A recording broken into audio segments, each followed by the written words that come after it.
Power ಟಿವಿಯಲ್ಲಿ ಬೆಂಗಳೂರಿನ ಮತ್ತೊಂದು ಎಕ್ಸ್ಕ್ಲೂಸಿವ್ ಸ್ಟೋರಿಯನ್ನ ಈಗ ನಿಮ್ಮ ಮುಂದೆ ಇಡ್ತಾ ಇದ್ದೀವಿ. ಒನ್ಸ್ ಅಗೈನ್ ಇದು ಕೂಡ ಇಂಧನ ಸಚಿವರು ನೋಡಲೇಬೇಕಾಗಿರುವಂತಹ ಸ್ಟೋರಿ. ಇಂಧನ ಸಚಿವರು, ಇಂಧನ ಇಲಾಖೆ, ಇದೆಲ್ಲರೂ ನೋಡಲೇಬೇಕಾದಂಥ ಸ್ಟೋರಿ. ಎಷ್ಟು ಬೇಕು ಹೇಳಿ ನಿಮಗೆ ಬಲಿ, ನಿಮ್ಮ ಎಡವಟ್ಟು, ಎಷ್ಟು ಜನ ಬಲಿ ಆಗ್ತಿದ್ದಾರೆ ಅನ್ನೋದ್ರ ಲೆಕ್ಕಾಚಾರ ಇದೆಯಾ?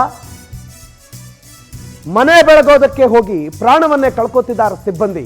ಸುಂಕದಕಟ್ಟೆ ವಿದ್ಯುತ್ ಲೈನ್ ಸರಿಪಡಿಸೋದಕ್ಕೆ ಹೋಗಿ ಎಡವಟ್ಟಾಗಿದೆ. ಪವರ್ ಟಿವಿಗೆ ಸಿಕ್ಕಿದೆ ಬೆಸ್ಕಾಂ ಸಿಬ್ಬಂದಿಯ ಯಾತನೆಯ ಆ ಘೋರ ದೃಶ್ಯ. ನೋಡಿ ಆ ದೃಶ್ಯವನ್ನ. ಯಾಕೆ ಮೇಲೆ ಕತ್ತಕ್ಕೆ ಹೋಗಿದ್ರು ಅವರು? ಯಾಕೆ ಮೇಲೆ ಕತ್ತಕ್ಕೆ ಹೋಗಿದ್ರು ಅವರು?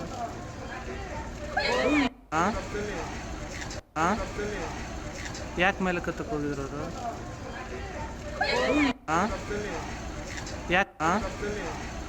ಯಾಕೆ ಮೇಲೆ ಕತ್ತಕ್ಕೆ ಹೋಗಿದ್ರು ಅವರು? ಈ ದೃಶ್ಯಗಳು ಕಾಣಿಸ್ತಾ ಇರೋದು ಯಾವುದೋ ಹಳ್ಳಿಗಾಡಿನ ದೃಶ್ಯ ಅಲ್ಲ, ನೀರಿಗೆ ರಸ್ತೆಗೆ ಸಂಪರ್ಕವೇ ಇಲ್ದಿರೋ ಊರಿನ ದೃಶ್ಯ ಅಲ್ಲ. ರಾಜ್ಯ ರಾಜಧಾನಿ ಬೆಂಗಳೂರು, IT ಸಿಟಿ, ಆ ಹಬ್ಬು ಈ ಹಬ್ಬು ಅಂತೆಲ್ಲ ಕರಿತೀವಲ್ಲ, ಆ ಬೆಂಗಳೂರಿನಲ್ಲಿ ಪಾಪ ಬೆಸ್ಕಾಂ ಸಿಬ್ಬಂದಿಯ ಪಾಡು. ಆ ವ್ಯಕ್ತಿ ಅಲ್ಲಿ ಹೋಗಿದ್ದು ಅವ್ರ ಮನೆ ಕರೆಂಟ್ ಹೋಗಿದೆ ಅಂತಲ್ಲ, ಅಥವಾ ಆ ವ್ಯಕ್ತಿ ಅಲ್ಲೋಗಿ ಸರಿಪಡಿಸ್ತಾ ಇದ್ದಿದ್ದು ತನ್ನ ಸ್ವಂತಕ್ಕಲ್ಲ.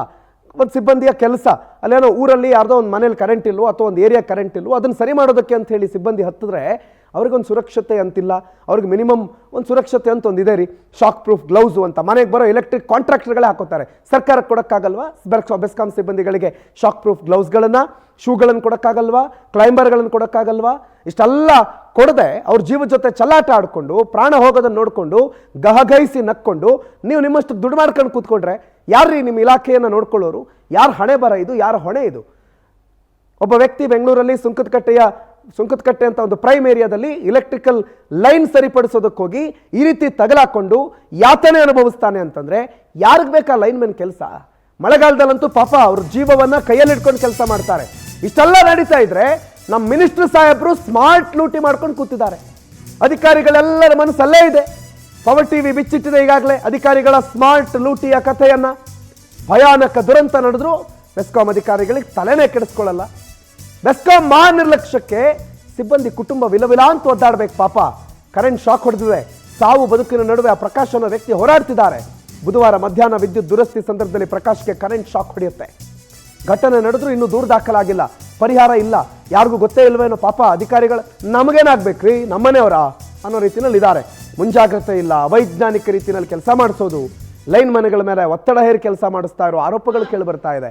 ಒಬ್ಬ ಲೈನ್ ರೆಡಿ ಮಾಡೋಕೆ, ಲೈನ್ ರಿಪೇರ್ ಮಾಡೋದಕ್ಕೆ ಹೋದಾಗ ಆ ಲೈನಲ್ಲಿರೋ ಕರೆಂಟನ್ನು ತೆಗಿಬೇಕು ಅನ್ನೋದು ಮಿನಿಮಮ್ ಕಾಮನ್ ಸೆನ್ಸ್. ಕೇಳಿಸ್ಕೊಳ್ಳಿ ಆತನ ನರಳಾಟ ಪಾಪ.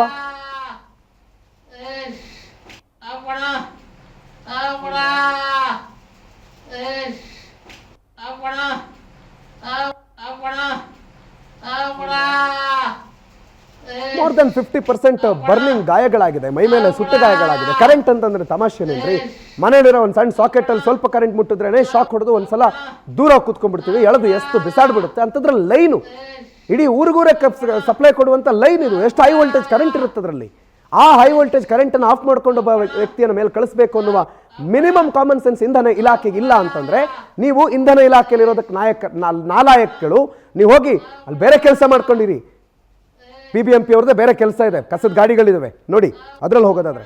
ಶಶಿಧರ್ ಈ ಬಗ್ಗೆ ಮಾಹಿತಿ ಕೊಡ್ತಾರೆ ಫೋನ್ ಸಂಪರ್ಕದಲ್ಲಿ. ಶಶಿಧರ್, ಸುಂಕದಕಟ್ಟೆನಲ್ಲಿ ಇಂಥ ಗಲಾಟೆ, ಇಂಥದ್ದೊಂದು ಅಮಾನವೀಯ ದೃಶ್ಯ ನಡೆಯುತ್ತೆ. ಅಲ್ಲೊಬ್ಬ ಲೈನ್ ರೆಡಿ ಮಾಡೋದಕ್ಕೆ ಹೋದ್ರೂ ಕೂಡ ಲೈನಲ್ಲಿರೋ ಕರೆಂಟನ್ನು ತೆಗೆಯೋದಿಲ್ಲ ಅಂತಂದ್ರೆ ಇದೆಂಥ ನಿರ್ಲಕ್ಷ್ಯ? ಇವ್ರು ಮತ್ತೇನು ಮಾಡ್ತಾರೆ? ಮಾಡಬೇಕಾಗಿರೋ ಕೆಲಸನೇ ಮಾಡಲ್ಲ ಅಂತಂದ್ರೆ? ನಿಜವಾಗ್ಲೂ ಕೂಡ ಇದು ಇಂಧನ ಇಲಾಖೆಯ ದೊಡ್ಡ ದುರಂತ ಅಂತಾನು ಕೂಡ ಹೇಳ್ಬೋದು. ಇದು ಮೊನ್ನೆ ನಡೆದಿರುವಂತ ಘಟನೆ ತಡವಾಗಿ ಬೆಳಕಿಗೆ ಬಂದೆ, ಆದ್ರೂ ಕೂಡ ಇದುವರೆಗೂ ಕೂಡ ಆ ಸಂಬಂಧಪಟ್ಟಂತ ಮೇಲಧಿಕಾರಿಗಳಿರ್ಬೋದು, ಇಲ್ಲ ಇಂಧನ ಇಲಾಖೆಗೆ ಸಂಬಂಧಪಟ್ಟಂತ ಇನ್ನೊಬ್ಬ ಅಧಿಕಾರಿಗಳಿರ್ಬೋದು, ಇದುವರೆಗೂ ಕೂಡ ಹೋಗಿ ಏನ್ ಈ ಒಂದು ನರಳಾಟವನ್ನ ಮಾಡ್ತಿದ್ರು ಆ ಒಂದು ಅಧಿಕಾರಿಗೆ ಒಂದು ಆರೋಗ್ಯ ವಿಚಾರಿಸೋದು, ಇಲ್ಲ ಮುಂಜಾಗ್ರತಾ ಕ್ರಮವನ್ನು ತೆಗೆದುಕೊಳ್ಳೋದು, ಇಲ್ಲ ಇನ್ನು ಮುಂದೆ ಈ ರೀತಿಯ ದುರ್ಘಟನೆ ಆಗದಂತೆ ನೋಡ್ಕೊಳ್ಳುವಂತ ಕೆಲಸವನ್ನು ಇದುವರೆಗೂ ಕೂಡ ಮಾಡ್ತಿಲ್ಲ. ಇವ್ರು ಮಾಡ್ತಾ ಇರೋದು ಏನಿದ್ರು ಕೂಡ ಸ್ಮಾರ್ಟ್ ಮೀಟರ್ಗಳಲ್ಲಿ ದಂಧೆಯನ್ನ ಮಾಡ್ತಿದ್ದಾರೆ ವಿನಃ ಅವರ ಇಲಾಖೆಯಲ್ಲೇ ಕೆಲಸ ಮಾಡುವಂತ ಲೈನ್ ಮ್ಯಾನ್ಗಳಿಗೆ ಕನಿಷ್ಠ ಪಕ್ಷ ಮುನ್ನೆಚ್ಚರಿಕಾ ಕ್ರಮಗಳನ್ನು ತೆಗೆದುಕೊಳ್ಳುವಂತ ಕೆಲಸವನ್ನು ಕೂಡ ಈ ಅಧಿಕಾರಿಗಳು ಕೂಡ ಮಾಡ್ತಿಲ್ಲ. ಅದರಲ್ಲೂ ಕೂಡ 11 KVಯನ್ನ ಅಲ್ಲಿ ಸರಿಪಡಿಸ್ತಾ ಇರೋದು ಅಲ್ಲಿ ಭೈರವೇಶ್ವರ ಕೈಗಾರಿಕಾ ಎಸ್ಟೇಟ್ ನಲ್ಲಿ ಬ್ಯಾಡರಳ್ಳಿ ಬಳಿ ಮಾಡ್ತಾ ಇದ್ದಂತ ಒಂದು ದುರಸ್ತಿ ಕಾಮಗಾರಿ. ಆ ದುರಸ್ತಿ ಕಾಮಗಾರಿಯನ್ನ ಮಾಡ್ಬೇಕಾದ್ರೆ ಮೊದಲನೇದಾಗಿ ಅವರು ಅಲ್ಲಿ ವಿದ್ಯುತ್ ಅನ್ನ ಸಂಪರ್ಕವನ್ನು ಕಡಿತಗೊಳಿಸಬೇಕಾಯಿತು. ಮತ್ತೆ ಅವ್ರಿಗೆ ಬೇಕಾದಂತ ಹೆಲ್ಮೆಟ್ ಆಗಿರ್ಬೋದು, ಮತ್ತೆ ಪವರ್ ಅನ್ನ ಕಟ್ ಮಾಡುವಂತ ಒಂದು ಮಿಷನ್ ಇರ್ಬೋದು, ಯಾವುದನ್ನು ಕೂಡ ಕೊಟ್ಟಿಲ್ಲ. ಅವೈಜ್ಞಾನಿಕವಾಗಿ ಲೈನ್ ಮ್ಯಾನ್ ಅನ್ನ ಹಚ್ಚಿದ ಅವ್ರ ಜೊತೆ ಇನ್ನೊಬ್ಬ ಸಿಬ್ಬಂದಿನೂ ಕೂಡ ಇದ್ದಾರೆ. ಆದ್ರೆ ಏಕಾಏಕಿಯಾಗಿ ಪವರ್ ಶಾಕ್ ಆಗಿ ತಕ್ಷಣ ಆತ ಬಿದ್ದಿದ್ದಾರೆ. ಬಿದ್ದರೂ ಕೂಡ ಆತನ ಸದ್ಯಕ್ಕೆ ತಕ್ಷಣ ಅಲ್ಲಿಂದ ನೋಡಿದಂತವ್ರು BGS ಆಸ್ಪತ್ರೆ ಕರ್ಕೊಂಡು ಹೋಗಿದ್ದಾರೆ. BGS ಆಸ್ಪತ್ರೆಯಲ್ಲಿ ಇಷ್ಟೊಂದು ಪ್ರಮಾಣದಲ್ಲಿ ಸುಟ್ಟಾಗಿದೆ, ನಮ್ಮಿಂದ ಸಾಧ್ಯವಾಗುದಿಲ್ಲ ಅಂತ ಹೇಳ್ಬಿಟ್ಟು ಏನು ಸುಟ್ಟು ಕರಕಲಾಗಿದ್ದಾರೆ ಏನು ಈ ಒಂದು ಲೈನ್ ಮ್ಯಾನ್. ಆ ಲೈನ್ ಮ್ಯಾನ್ ನ ಈಗ ಸೆಂಟ್ ಜಾನ್ಸ್ ಆಸ್ಪತ್ರೆಗೆ ಶಿಫ್ಟ್ ಮಾಡಿದ್ದಾರೆ. ಆದ್ರೆ ಆ ಒಂದು ಕುಟುಂಬಸ್ಥರಿಗೆ ಸಾಂತ್ವನ ಹೇಳೋದು, ಅವರ ಆರೋಗ್ಯ ವಿಚಾರಿಸೋದು ಇದುವರೆಗೂ ಕೂಡ ಸಂಬಂಧಪಟ್ಟಂತ ಸಚಿವರಾಗಿರ್ಬೋದು, ಬೆಸ್ಕಾಂನ ಆಯುಕ್ತರ MD ಆಗಿರ್ಬೋದು ಯಾರು ಕೂಡ ಮಾಡ್ತಿಲ್ಲ. ಕನಿಷ್ಠ ಪಕ್ಷ ಒಂದು FIR ಹಾಕಿ ಆ ನೆಗ್ಲಿಜೆನ್ಸಿ ತೋರಿದಂತ ಅಧಿಕಾರಿ ಇನ್ನೊಬ್ಬ ಯಾರಿದ್ರು ಪವರ್ ಕಟ್ ಮಾಡ್ಬೇಕಾದಂತವನು, ಅವನ ವಿರುದ್ಧ ಇದುವರೆಗೂ ಕೂಡ ಒಂದು ಪ್ರಕರಣ ಕೂಡ ದಾಖಲಾಗಿಲ್ಲ. ಈ ಒಂದು ಇಡೀ ಪ್ರಕರಣ ಮುಚ್ಚಿ ಹಾಕಿ ಆ ಸಿಬ್ಬಂದಿಯನ್ನ ಮನವೊಲಿಸುವ ಕೆಲಸವನ್ನು ಕೂಡ ಮಾಡ್ತಿದ್ದಾರೆ ವಿನಃ ಮುಂಜಾಗ್ರತಾ ಕ್ರಮವನ್ನು ಕೂಡ ತೆಗೆದುಕೊಳ್ತಿಲ್ಲ. ಮತ್ತೆ ಇನ್ನು ಮುಂದೆ ಈ ರೀತಿಯಾದಂತ ದುರ್ಘಟನೆಗಳನ್ನ ತಡೆಯೋದು ಕೆಲಸದ ಬಗ್ಗೆನೂ ಕೂಡ ಇದುವರೆಗೂ ಕೂಡ ಚಿಂತನೆ ಕೂಡ ಮಾಡಿಲ್ಲ. ಹೀಗಾಗಿ ಇದು ಸಂಬಂಧಪಟ್ಟಂತ AE ಯಾರಿದ್ದಾರೆ ಸೂರ್ಯ ಕೈಲಿ ಅವರೆಲ್ಲರೂ ಕೂಡ ನಿರ್ದಾಕ್ಷಿಣ್ಯವಾಗಿ ಸಸ್ಪೆಂಡ್ ಮಾಡಬೇಕು. ಮತ್ತೆ ಈ ರೀತಿಯಾಗಿ ಪವರ್ ಅನ್ನ ಕಟ್ ಮಾಡದೆ ದುರಸ್ತಿಯನ್ನು ಮಾಡೋದನ್ನ ತಕ್ಷಣ ನಿಲ್ಲಿಸಬೇಕು. ಮತ್ತೆ ಅವರಿಗೆ ಸೇಫ್ಟಿ ಮೆಜರ್ಸ್ಮೆಂಟ್ ಅನ್ನ ಕಡ್ಡಾಯವಾಗಿ ಕೊಡ್ಲೇಬೇಕು. ಈತ ಏನು 50% ಸುಟ್ಟಿದೆ ಅಂತಂದ್ರೆ ಖಂಡಿತ ಬದುಕೋದು ಸಾಧ್ಯನೇ ಇಲ್ಲ.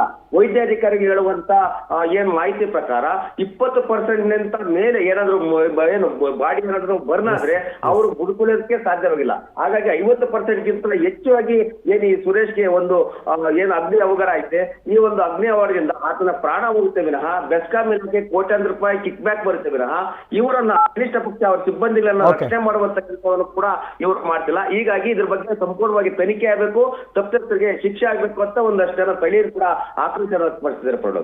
ಥ್ಯಾಂಕ್ ಯು ಶಶಿಧರ್ ಮಾಹಿತಿಗೆ.